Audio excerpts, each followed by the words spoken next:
In Capital News tonight, Presidents of Malawi, Dr. Lazarus McCarthy Chakwera and Dr. John Magufuli of Tanzania discuss trade and economic relations. Presidential candidates continue with election campaigns in various parts of the country.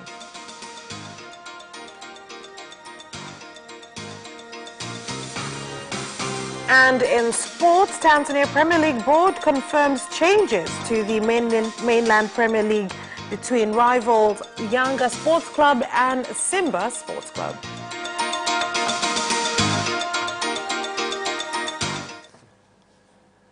Good evening. This is Capital News at 9:30. My name is Vanessa Victor. Let's get started with the national news.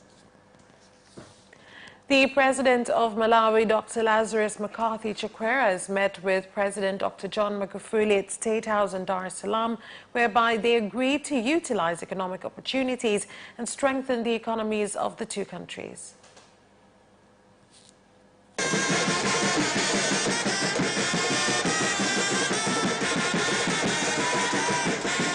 Tumezungumzia kuhusu development ya Songwe. Tunataka nchi mbili hizi tuangalie cost analysis. We've spoken about Songwe development. We want the two countries to look at cost analysis of production of megawatts that will be produced in Songwe Basin, which is almost 180 megawatts. The cost is slightly high at $577,000 US. I think that if we sit together, the two countries, we could reduce the cost because we have the expertise from constructing Nyerere Dam, which will produce 2,115 megawatts. I know Malawi has a big problem with power. The demand is more than 400 megawatts, but only 380 is produced. But during the dry season, production goes down to as low as 180.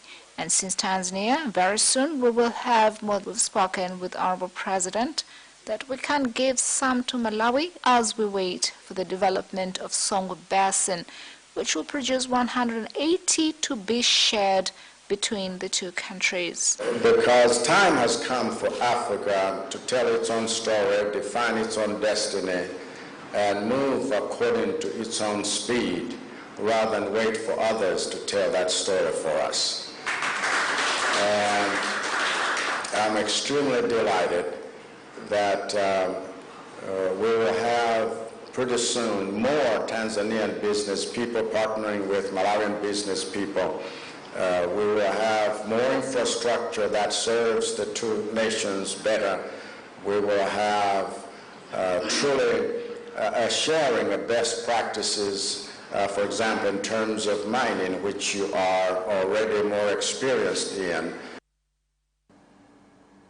ACT Wazalendo Zanzibar presidential candidate Maalim Seif Sharif Ahmad has emphasized that if his government is elected into office, it will not delay commencement of oil exploration activities in the Isles.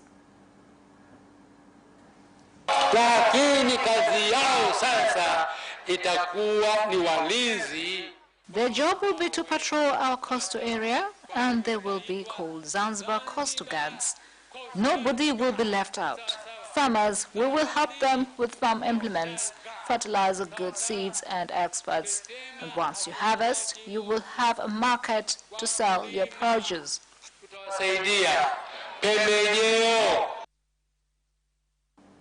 Chama cha Mapinduzi CCM party presidential candidate for Zanzibar, Dr. Hussein Mwinyi, has pledged that if his government enters office, it will ensure that a new oil and gas port is built in Bumbwini North region.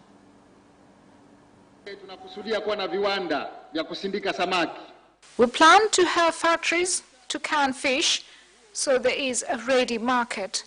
But at the same time, we will make sure that the blue economy that we speak of, then we prioritize on deep sea fishing.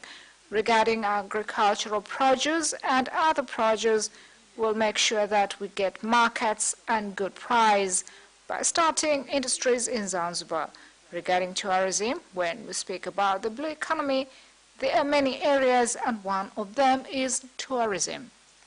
Watakuwa wanainadi ilani yetu They will use our manifesto by cramming it, every chapter page, in areas concerning our policies, direction, and our manifesto on implementation for this year. The one behind the steering wheel on how to implement it is Dr. Hussein Ali Mwinyi. We've given him the steering wheel, the flag, and we are behind him. Juzi ndio wamezindua ilani yao baada ya kutuiga sie.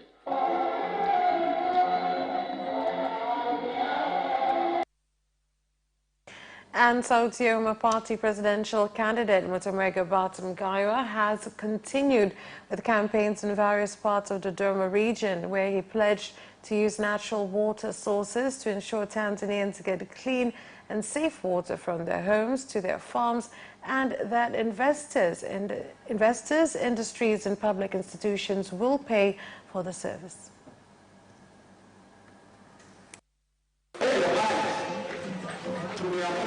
Water will be free? Why are we giving water for free? It is because Tanzania is blessed with many water sources.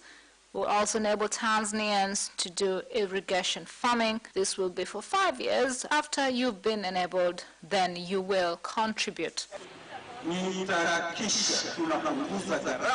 I will make sure that we reduce the cost of farm implements, fertilizer. Half will be paid for by the government and half by farmers. A business operator could be a small-scale farmer or street food vendor, so the money you will get will be interest-free, which will enable you to invest in your business. 5 accident victims, including ACT Wazalendo leader Zito Kabwe, who were receiving treatment at Kigoma Maweni Referral Hospital, have been transferred to Mwimbili National Referral Hospital in Dar es Salaam for further treatment, with preliminary tests indicating the leader has broken his arm and his aide sustained spinal cord injuries. Kwa hiyo walipata ajali wakiwa watano, lakini zaidi ameumia Mheshimiwa Zito Kabwe. 5 were involved in the accident. Honorable Zito Kabwe, the Member of Parliament of Kigoma Urban, has been injured. His assistant, his back was badly injured. Honorable Zito Kabwe has hurt his left shoulder. Other casualties have requested a referral for further examination. The vehicle that was involved in this accident was due to high speed. The area was very dusty and there was a sharp corner. 5 people were injured. They have received medical care from a health center and later on they were referred to the hospital in Kigoma. I urge drivers to be cautious because there are areas where construction is going on to improve the road, hence the need to take extra care because the rains haven't fallen yet and the roads are dusty.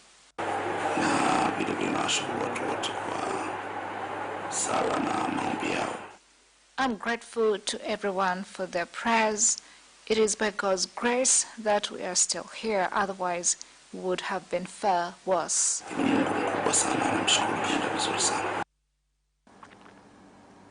A day after the police force of the coast region prevented the convoy of the deputy chairman of Chadema party, Tundu Lissu, from attending an internal meeting in Mlandizi Kibaha coast region, the leader has gone to Kariakoo Market in Dar es Salaam using the Dar Rapid Transit transport service.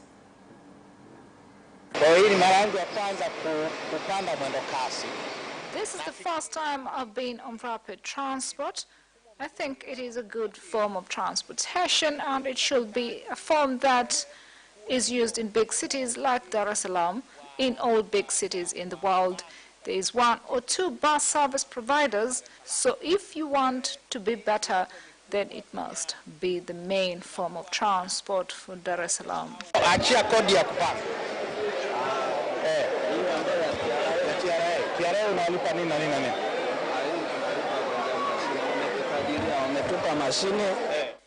They have given us a machine that estimates how much we owe in tax.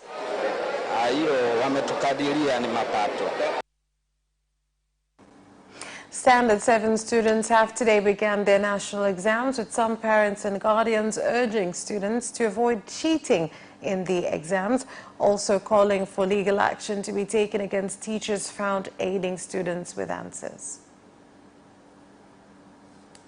Wazingatie masomo, wazingatie mitihani wanaotolewa, wafanye kwa usahihi na umakini. They must concentrate on their studies and examination so they do both right, because education makes life easier. If I had studied and passed my exams, then I would be in a better place. Wale inabidi wachukuliwe hatua kali. Ona bwana, hiyo haistahili kabisa. Strict measures must be taken against them. Why must you assist the student in the exam when you know he's supposed to take education seriously? Kazi tuwasaidie. Manake watoto wako kwenye mitihani wana mahitaji, wanatakiwa wapate chakula kizuri. Students sitting for the exam must eat well and be allowed to revise during the exam period. Najua yuko kwenye mitihani. That's all for the national news. International news is next.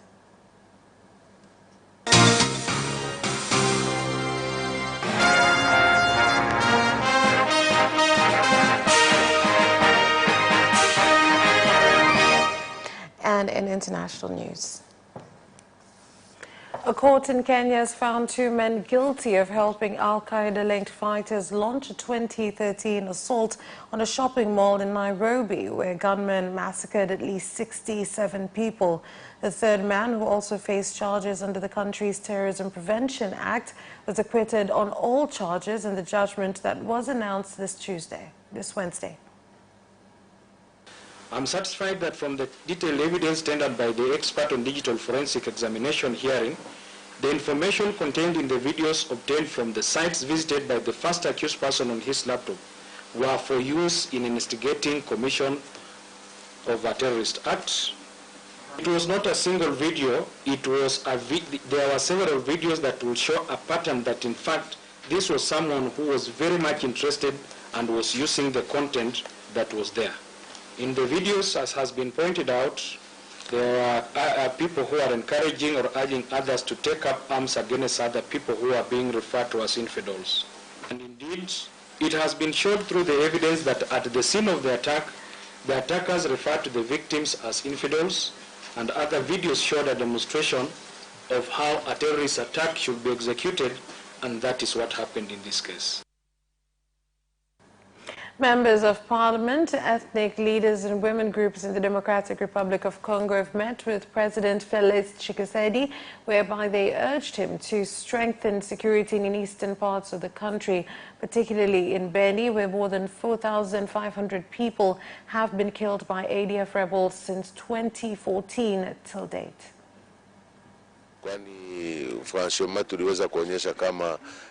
It is like fighting with spirits, but we shall see if we will have peace from what he is promising. On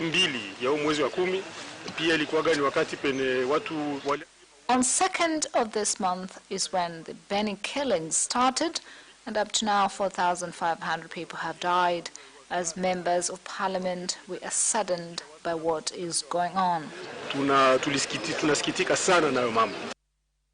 Concern has risen as the colder months of the year approach and coronavirus numbers continue to increase in Germany and across Europe.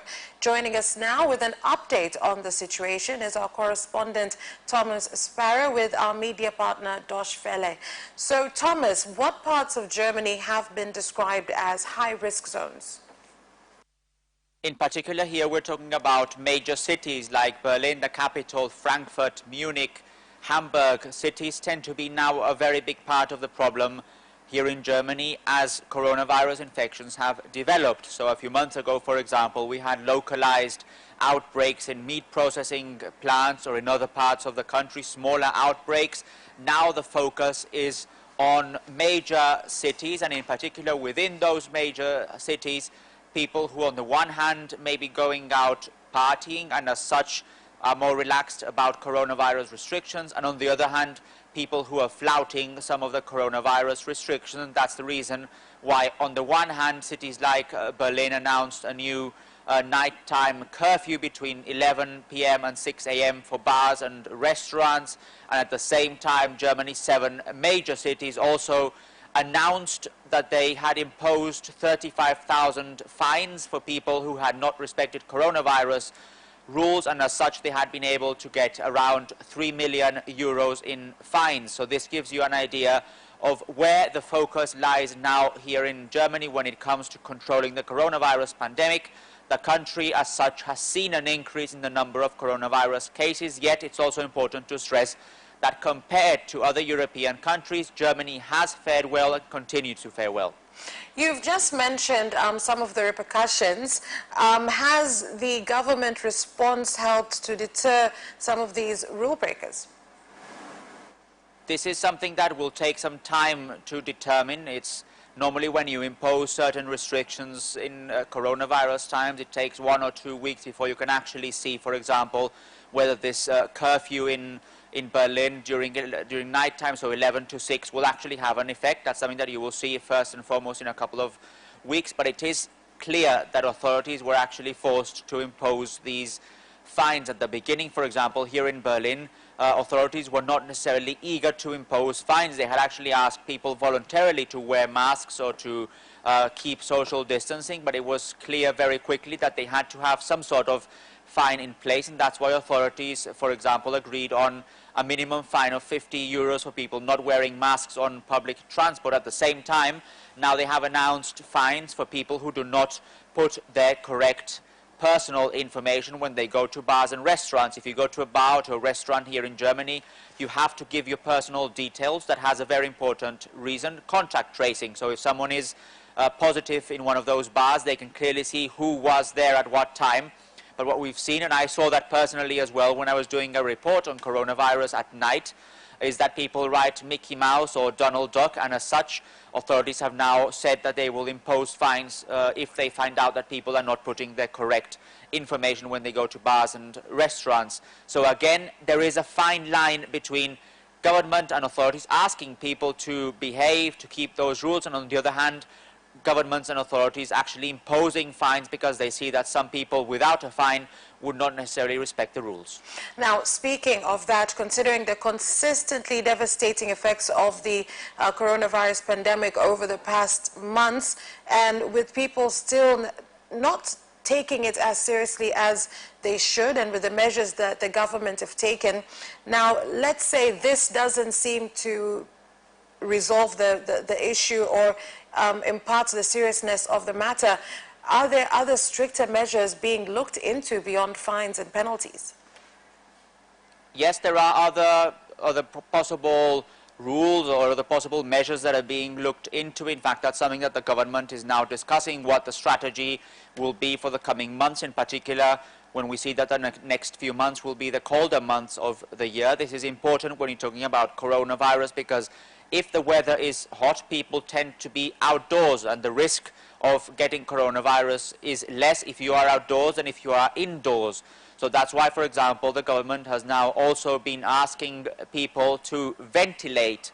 In other words, if they are indoors, to make sure that they open windows regularly, that they do some cross ventilation or some impact ventilation as well. This is some sort of a national obsession here in Germany, to make sure that windows are open at least twice a day in order to make sure that everything is ventilated. And that's one of the key areas now where government believes that it is a cheap and effective way to reduce possible risks. In addition to that, another way that the government is trying to make sure that possibilities or risks are reduced is by asking people to download the coronavirus tracing app. That's something else where the government believes that this could help to trace possible infections, and as such help authorities when it comes to fighting the coronavirus. But as I said, the government here in Germany, and by the way, not only here in Germany, in other parts of Europe as well, they're discussing exactly what the strategy will be now in autumn and in the coming weeks and months in winter as well, because that is where a particular risk is seen by authorities in particular, because people won't be able to go out and about. They will be mostly indoors, and the risks, according to authorities, are higher if people are mostly indoors. Well, thank you very much, Thomas, for that update. Until next time, continue to stay safe. Until next time.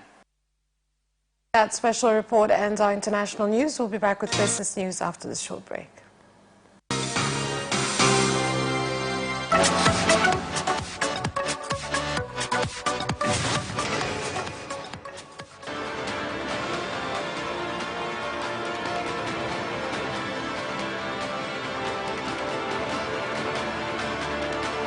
Watch Business Edition as we talk to business leaders and experts in sectors that are transforming Tanzania's economy. We believe that the driver is the customer. To change the mindset of traditional HR to the digitalization. Make sure that everybody can get some access to financial services. And once we understand the vision of our leaders, we then need to be behind them and help them in achieving that vision. Business have involved mercantile operations, trade guilds, or shared agricultural production, infrastructure, construction, financial sectors, tourism, and mining. Business Edition on Friday at 8:15 p.m.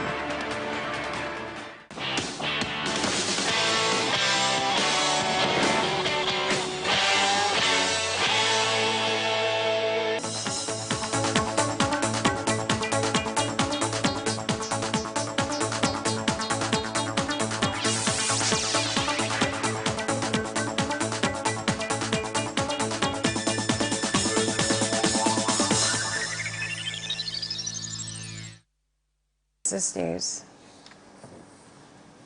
Prime Minister Kassim Majaliwa has called on fertilizer company Yara Tanzania to increase investment in the agricultural sector and support farmers to be more productive and get access to reliable markets. I commend you for deciding to come and invest in Tanzania. There are 11 countries in Africa, including Tanzania, but it is in Tanzania that you have the biggest branch. As East African and SADC member states, we've had an agreement on products in member countries. So if you have a branch here, we believe Kenya, Uganda, Congo, and others will come here. It's important to use knowledge as a foundation to make decisions. Farmers should have knowledge. This is key for the development of the agricultural sector and for farmers to improve production. I have learned that Yara has a holistic perspective that includes investing in knowledge through agro-dealers and extension workers assisting farmers in how to best use their products. We will continue to monitor quality of fertilizer, but also to increase production together.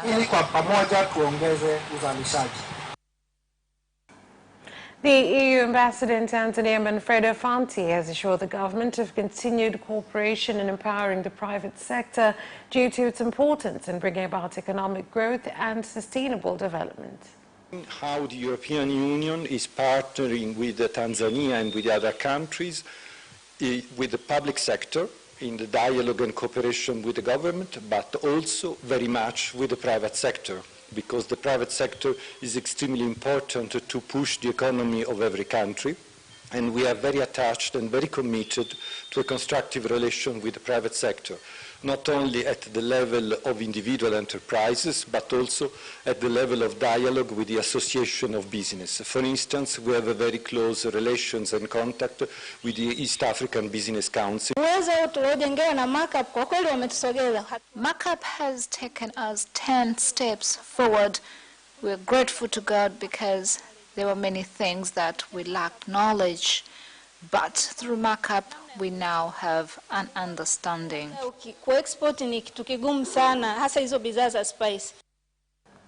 The government has been urged to speed up the process to establish a regulatory authority which will oversee the real estate sector in the country, as this will speed up growth of the sector and increase government revenue. Real estate regulatory authority. If this was completed on time, it would help in revenue collection, meaning land tax will be collected much earlier. There is a big problem with middlemen. You find someone buys a house and the seller is different from the actual owner of the house. This association is so as to speak to auctioneers and supervise them. That's all for Business News. Sports is next. Away first time, good start from Bolt. Bolt leading a moment and going away. Gay trying to go with him and he's going to be dragged through the second place, but he's going to win it by 2 meters. away first time. Good start from Bolt. Bolt leading a moment and going away. Gay trying to go with him, and he's being dragged through the second place, but he's going to win it by 2 minutes.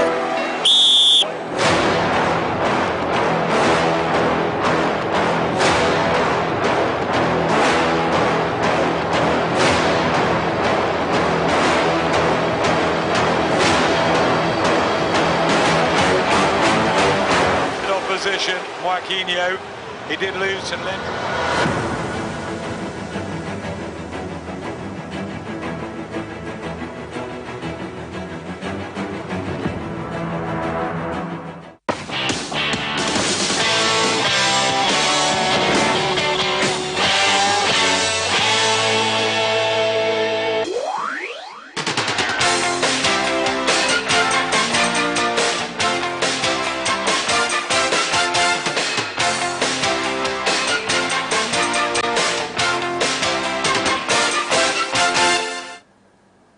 And now in sports.